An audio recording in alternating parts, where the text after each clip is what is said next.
June 17, 1944. 2:47 p.m. Camp Ruston, Louisiana. Gefreiter Klaus Hoffmann stared at the book in his hands like it might explode. His fingers trembled as he turned the cover over, reading the title again to make sure he wasn't hallucinating in the sweltering Louisiana heat. All Quiet on the Western Front by Erich Maria Remarque. A book that could have gotten him executed in Germany just 6 weeks ago. A book the Reich had burned in public squares while crowds cheered. And here it sat, in a prison camp library, offered to him by an American corporal who couldn't pronounce the author's name. "You want it or not, Fritz?" the guard asked, already bored. Before we continue with Klaus Hoffmann's incredible story, we need your help to keep these forgotten heroes alive. If you're already hooked by what you're hearing, hit that like button right now. It tells YouTube to share this with more people who care about real history. Subscribe to this channel so you never miss another story of courage and innovation from World War II. And here's something we love. Drop a comment below and tell us where you're watching from. Your country, your city. We have viewers from Buenos Aires to Berlin, from Manila to Montreal. Are you a veteran? Did your grandfather serve? Do you have a connection to this war? We want to hear from you. Now, back to Camp Ruston, Louisiana, where Klaus Hoffmann was about to make a decision that would change everything he thought he knew about the war. Klaus Hoffmann was 23 years old, from a small farming town outside Stuttgart called Böblingen. Before the war, he'd been training to become a schoolteacher. His father had fought in the Great War and returned with lungs scarred by mustard gas and a hatred for anything that questioned German greatness. Klaus grew up in a house where only certain books were allowed, where the radio played only approved stations, where his father beat him once for reading a poem by Heinrich Heine, a Jew. He joined the Hitler Youth at 10 because everyone did. He'd believed what they taught him because he didn't know there was anything else to believe. At 17, he'd volunteered for the Wehrmacht, proud to serve the fatherland. His mother had sewn his insignia onto his uniform herself, tears in her eyes. Klaus had landed at Normandy on June 9, 1944, 3 days after D-Day. His unit was supposed to reinforce the Atlantic Wall. Instead, they'd walked into a meat grinder. Of the 180 men in his company, 47 made it through the first week. By June 14th, that number was down to 12. Klaus surrendered on June 15th after an American artillery barrage left him concussed in a crater with no weapon, no unit, and no idea which way was Germany. He'd expected to be shot. The propaganda had been clear. Americans tortured prisoners, especially Germans. Jews ran America, the radio said, and they wanted revenge. Instead, they'd given him water, hot food, medical attention for the shrapnel in his leg, and now, impossibly, they were giving him books. The problem wasn't just that the books were banned. The problem was that Klaus had been taught these books were dangerous, literally poisonous to the German mind. Remarque's novel, The Camp Librarian Explained in Broken German, had been one of the first burned by the Nazis in 1933. Over 20,000 books went into the flames that night in Berlin. Students from the university carried them. The propaganda minister himself gave a speech about cleansing the German spirit. Klaus had seen the photographs in school. His teachers called it a proud moment, the day Germany rejected weakness and Jewish intellectualism. They never mentioned what was in the books, just that they were dangerous, un-German, degenerate. In Camp Ruston, there were 4,127 German prisoners by July 1944. Most were from the Normandy campaign. Some were from North Africa, captured as far back as 1943. The Americans had established libraries in 32 POW camps across the United States, part of something they called re-education. The idea was simple. Let the Germans read what they'd been forbidden to read. Let them think for themselves. Klaus met Werner Brandt on his 4th day in the camp. Werner was from Hamburg, 26 years old, captured in Tunisia in May 1943. He'd been in American custody for over a year. Werner worked in the camp library, a small building with 3,000 books, most in German. Some had been donated by German Americans. Others were purchased specifically for the camps. The budget was $2 per prisoner per year for educational materials. "You should read it," Werner said, nodding at the Remark novel. I know what they told us. I believed it too. What changed? Klaus asked. Werner pulled another book from the shelf. The Magic Mountain by Thomas Mann. This one. Mann won the Nobel Prize. The Nazis stripped his citizenship, called him a traitor. I read it last winter. It's about a man in a sanatorium before the Great War. Sounds boring, right? But it's about how Europe sleepwalked into catastrophe, how nationalism and romanticism and… Werner paused. Just read it, then we'll talk. Klaus took both books back to his barracks. The building housed 60 men in 2-tiered bunks. Most were young, like him. Some still wore the contempt for Americans they'd arrived with. Others, like Werner, had gone quiet, thoughtful in a way that unnerved Klaus. That night, Klaus opened All Quiet on the Western Front. He read by the light of a single bulb hanging from the ceiling. Around him, men played cards, wrote letters, slept. Klaus read about Paul Bäumer, a German soldier in the Great War. A soldier who watched his friends die in meaningless attacks. A soldier who questioned why they were fighting. A soldier who came home on leave and couldn't explain the war to civilians who still thought it was glorious. Klaus read until 2 a.m. He finished the book in 3 days. When he was done, he sat on his bunk and stared at the wall. Everything Paul Bäumer experienced, Klaus had experienced. The fear, the randomness of death, the disconnect between propaganda and reality. But Paul Bäumer's story was from the Great War, the war Klaus's father had fought in, the war Germany had lost. And this book, written by a German soldier, had been banned for 11 years. Why? Klaus went back to the library. Werner was shelving books. You finished it, Werner said. It wasn't a question. Why did they burn it? Klaus asked. It's just… true, that's all it is. True. Werner smiled, but there was no joy in it. That's exactly why they burned it. Come on, there's more. Over the next 6 weeks, Klaus read 17 books. He read Stefan Zweig's The World of Yesterday, a memoir of Europe before the Great War, written by an Austrian Jew who fled the Nazis and eventually took his own life in Brazil in 1942. He read Lion Feuchtwanger's The Oppermans, about a Jewish family destroyed by the Nazi rise to power. He read Bertolt Brecht, Kurt Tucholsky, Walter Benjamin. He read American authors too. Steinbeck's The Grapes of Wrath, Hemingway's For Whom the Bell Tolls, books that showed him poverty in America, injustice in America, conflict in America. Books that the Nazis said proved democracy was weak and corrupt. Klaus realized the difference. Americans published these books. They didn't burn them. By August 1944, the camp library had 180 regular German readers out of 4,127 prisoners. The Americans documented everything. They tracked which books were popular. They brought in German professors, refugees from Hitler, to lead discussions. The prisoners called them Antifa, anti-fascist, and many refused to attend. But some did. Klaus started attending twice a week. The discussions were small, maybe 15-20 men. The professor was Dr. Emil Kessler, formerly of Heidelberg University, now teaching at Cornell. Dr. Kessler had fled Germany in 1936 after refusing to sign a loyalty oath to Hitler. He was Jewish, though he never mentioned it unless asked. Why do you think the regime burned books? Dr. Kessler asked one evening in September. The Louisiana heat had finally broken, and the library windows were open. Cicadas screamed outside. To control us, someone said. To hide the truth, said another. Dr. Kessler nodded. Both correct. But there's more. The Nazis burned books because ideas are dangerous. Not dangerous to Germany, dangerous to them. If you read Remark, you question war. If you read Mann, you question nationalism.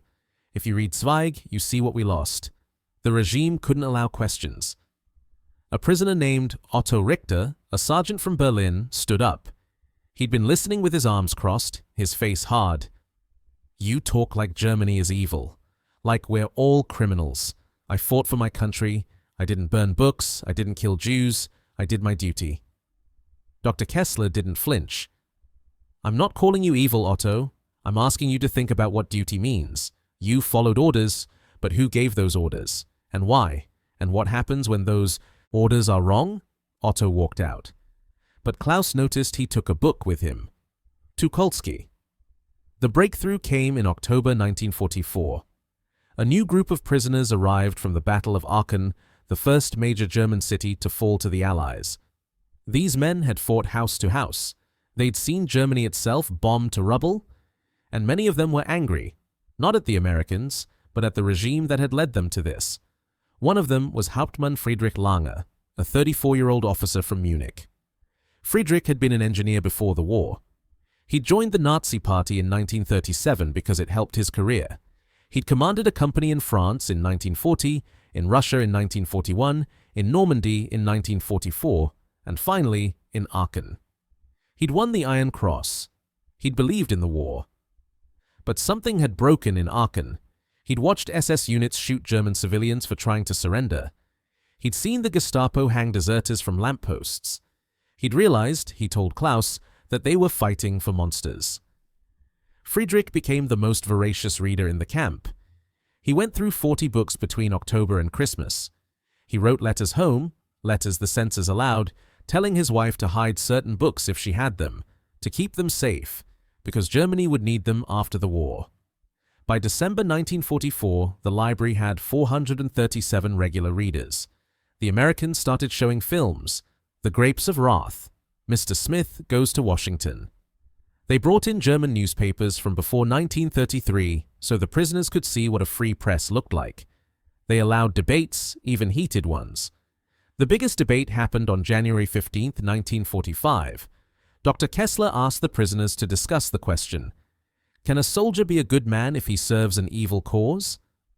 The room erupted. Men shouted. Some walked out. Others stayed and argued for hours. Klaus watched Friedrich Lange stand and say, quietly, I think we've been asking the wrong question. The question isn't whether we're good or evil. The question is whether we were awake or asleep. I was asleep. These books woke me up. The war in Europe ended on May 8, 1945. Klaus Hoffmann was still in Camp Rustin. Prisoners who passed ideological screening were repatriated first. Klaus volunteered to stay and work in the library. He stayed until March 1946. When he finally returned to Germany, he carried 3 books with him. The Americans let him take them as a gift.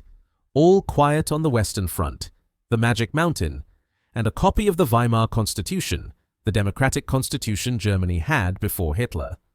Klaus returned to Böblingen. His father had died in an air raid in 1944.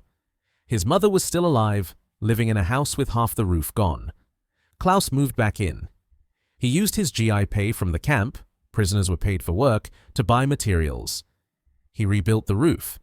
He also found work as a teacher. The American occupation authorities were desperate for teachers who weren't former Nazis.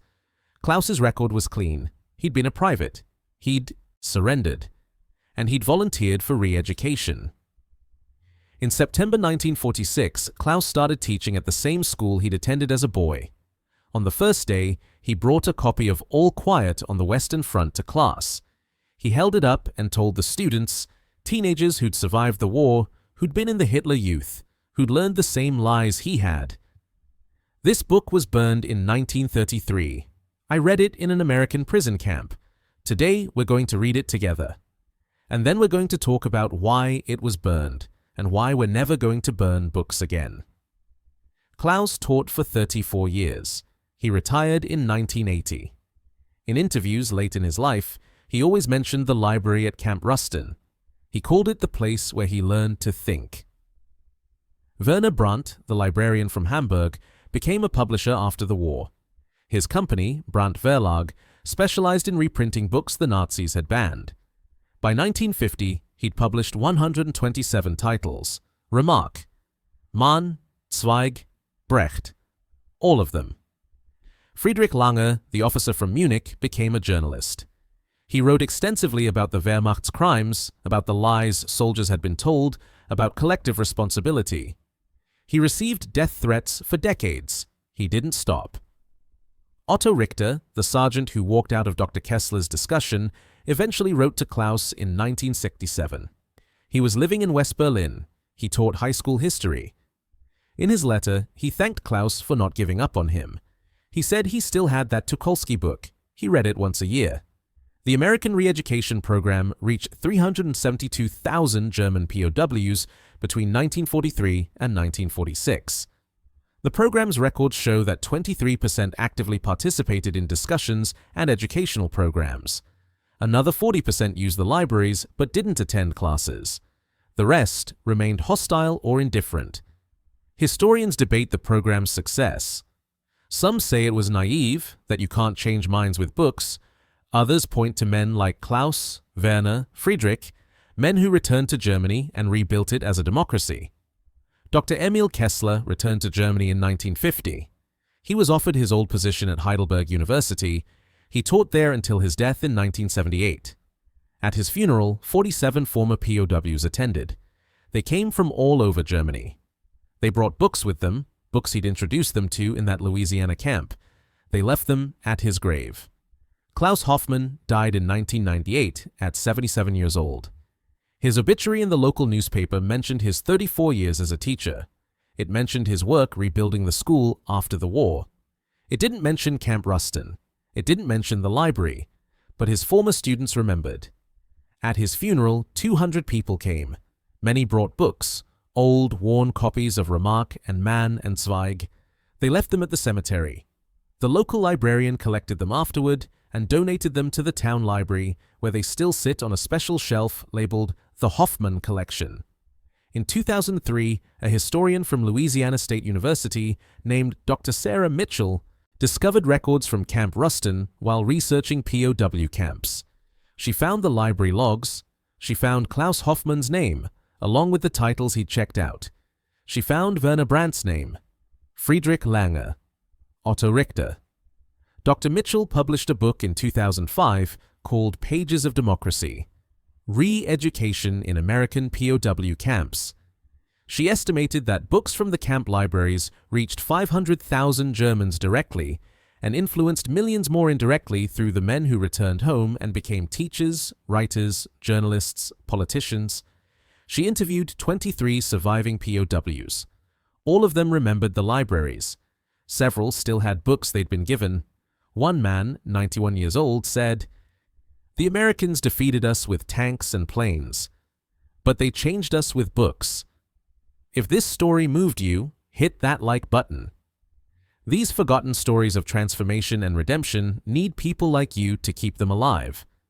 Subscribe so you never miss another story about the power of ideas in the darkest times. And comment below, tell us, do you believe books can change minds? Have you ever read something that changed how you saw the world? Thank you for keeping these memories alive, for remembering that even in war, even in prison camps, education and truth can plant seeds that bloom decades later. Klaus Hoffmann never considered himself a hero. He was just a teacher who'd learned to read in a prison camp. But the 3,000 students he taught over 34 years, they carried those lessons forward. They taught their children. Their students taught others. Ideas, unlike bodies, don't stay buried. Books, unlike soldiers, can't be killed. And sometimes the most important battles are fought not with weapons, but with words printed on pages that someone, somewhere, once tried to burn. The library at Camp Ruston closed in 1946. The barracks were torn down. The land is now a residential neighborhood. But in Stuttgart, in Hamburg, in Munich, in Berlin, on shelves in homes and schools and libraries, those books still sit, worn, underlined, passed down, still dangerous, still true, still unburned. The debate that changed everything. December 8, 1944. 7:13 p.m., Camp Ruston Library. The temperature had dropped to 41 degrees, cold for Louisiana. Inside the library, 83 German prisoners sat on wooden chairs arranged in a semicircle. This was the largest gathering Dr. Kessler had ever managed. Word had spread through the camp that tonight's debate would be different. Tonight, they would discuss guilt. Klaus Hoffmann sat in the third row, next to Werner Brandt. In front of them, Friedrich Lange had brought a notebook. He'd been taking notes at every session since his arrival in October. Behind them, Otto Richter sat with his arms crossed, his face carved from stone. He'd been coming to the discussions for 3 weeks now, always silent, always skeptical. Dr. Kessler stood at the front of the room, a copy of Karl Jasper's Die Schuldfrage, The Question of German Guilt, in his hands. The book wouldn't be published until 1946, but Jaspers had shared drafts with colleagues in America. Dr. Kessler had received a copy through academic channels. Jaspers argues, Dr. Kessler began, that there are 4 types of guilt. Criminal guilt, for those who committed crimes. Political guilt, for all citizens of a criminal state. Moral guilt, for those who followed orders they knew were wrong. And metaphysical guilt, for those who survived when others died. The room was silent. Outside, a truck rattled past. Someone coughed. Tonight, Dr. Kessler continued, I want you to think about where you fit in these categories. Not to punish yourselves, not to excuse yourselves, but to understand. A hand went up. Unteroffizier Martin Schultz from Cologne, 29 years old, captured in France in August. I never committed a crime, Martin said. I fought. I followed orders. I never shot civilians.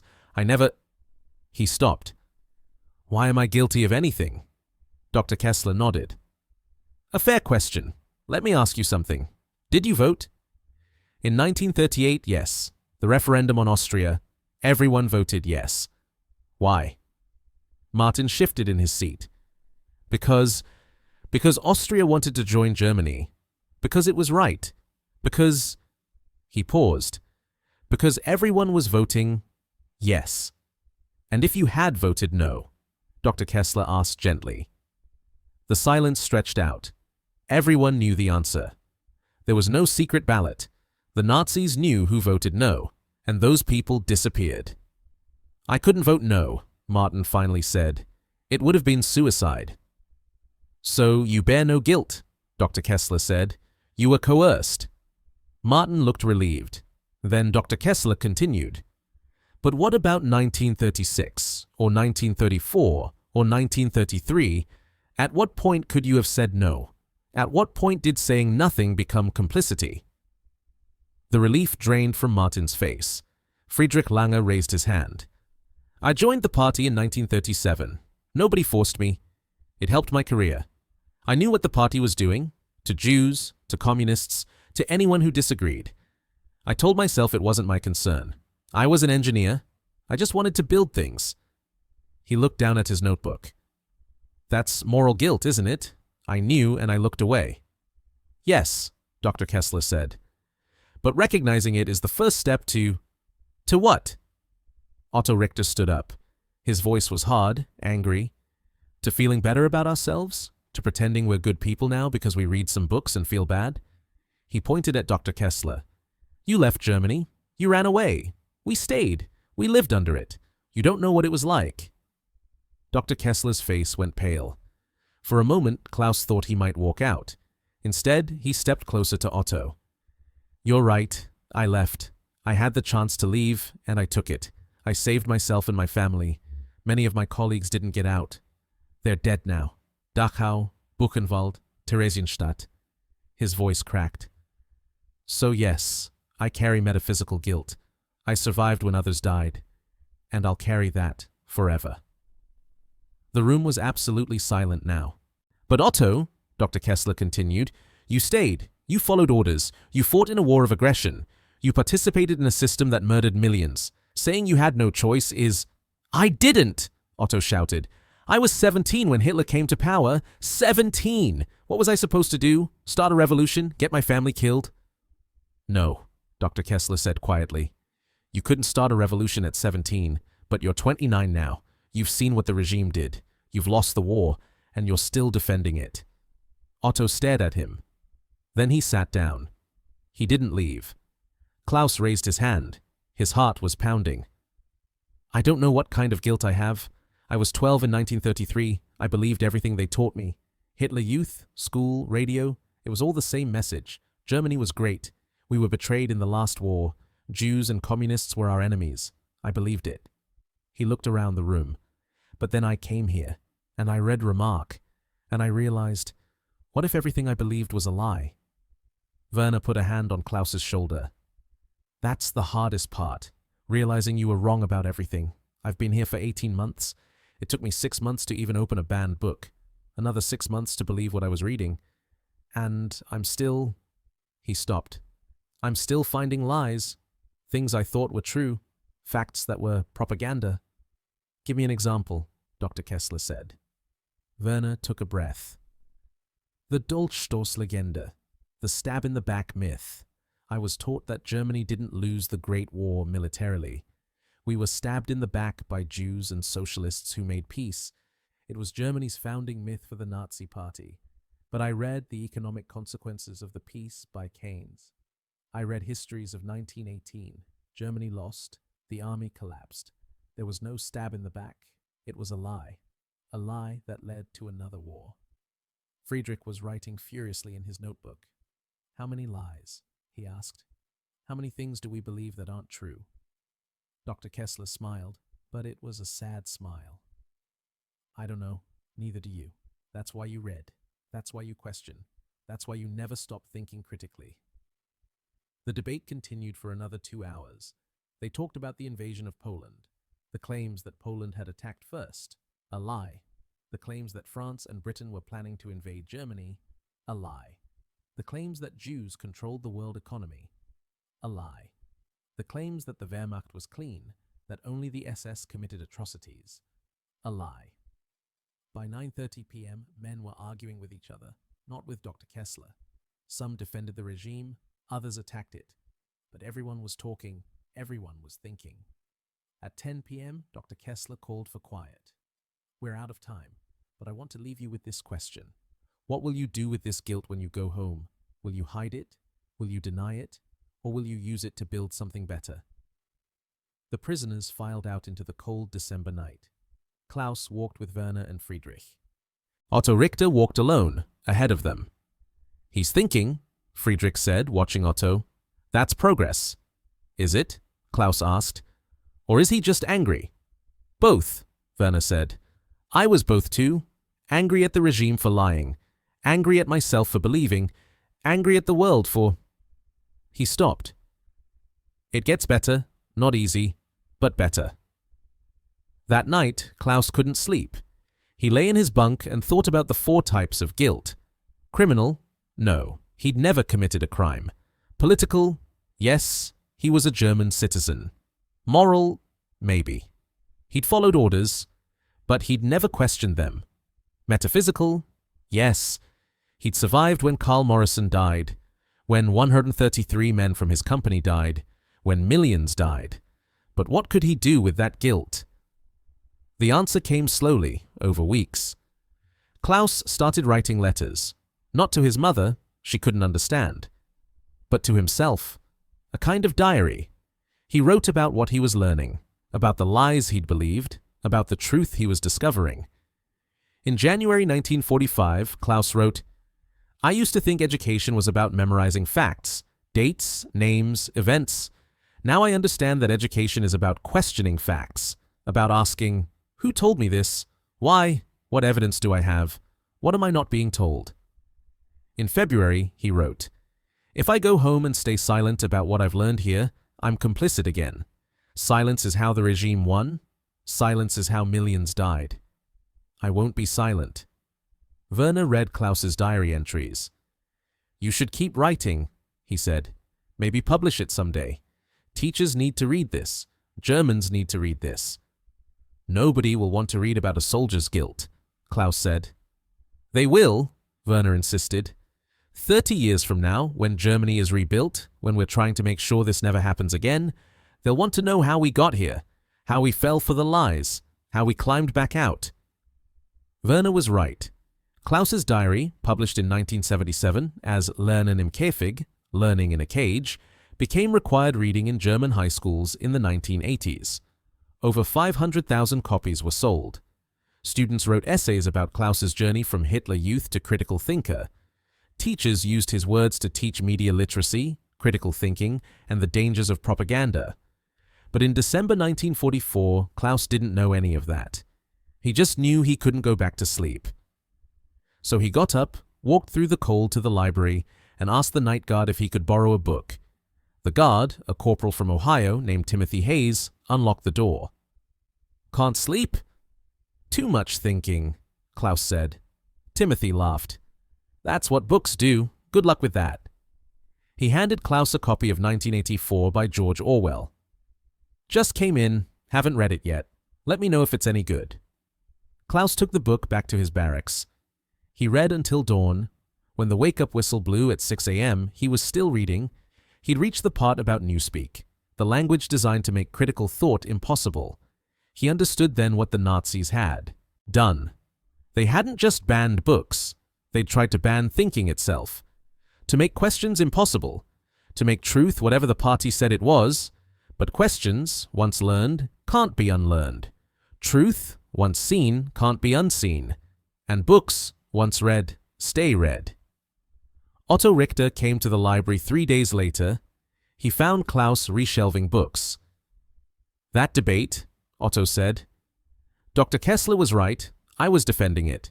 Not because I believe in it anymore, but because admitting I was wrong means admitting I wasted 10 years of my life, that I fought for nothing, that my friends died for nothing." Klaus stopped. "They didn't die for nothing. They died because they were lied to. So were we. But now we know better. And if we go home and teach people the truth, that's not nothing." Otto nodded slowly. "What should I read?" Klaus handed him The Gulag Archipelago. Wait, no, that wasn't published until 1973. Klaus handed him Darkness at Noon by Arthur Koestler about Stalin's purges. This one, it's about a different regime. But the same methods, the same lies, you'll recognize everything. Otto took the book. He read it in 2 days. Then he came back for more. By March 1945, the reading group had grown to 213 prisoners out of 4,027. That's 5.2%. It doesn't sound like much. But those 213 men were the ones who asked questions, who challenged each other, who argued and debated and thought. And when they went home to Germany, they brought those questions with them.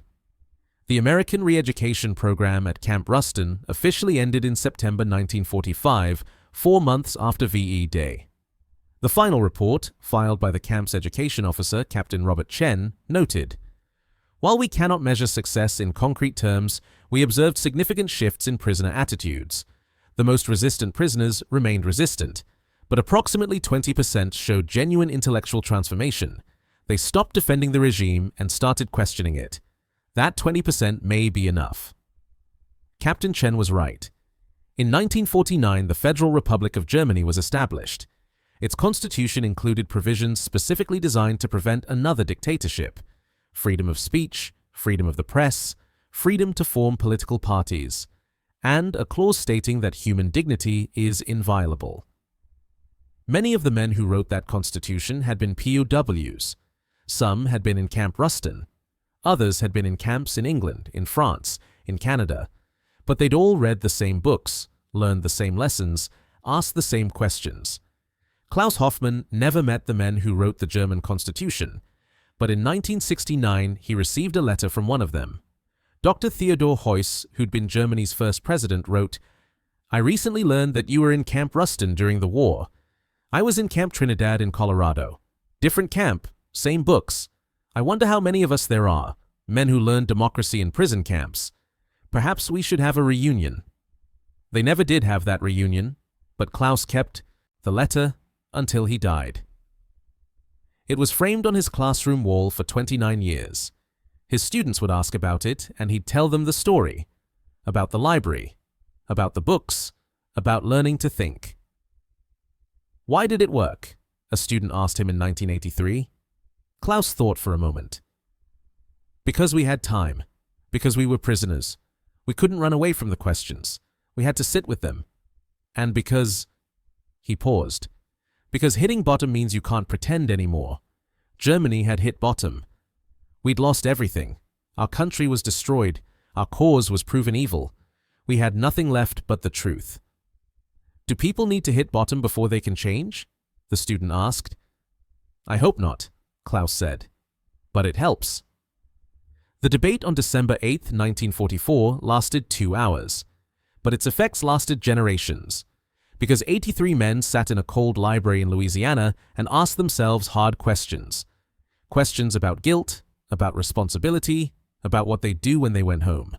And some of them, not all, but some, found answers that mattered.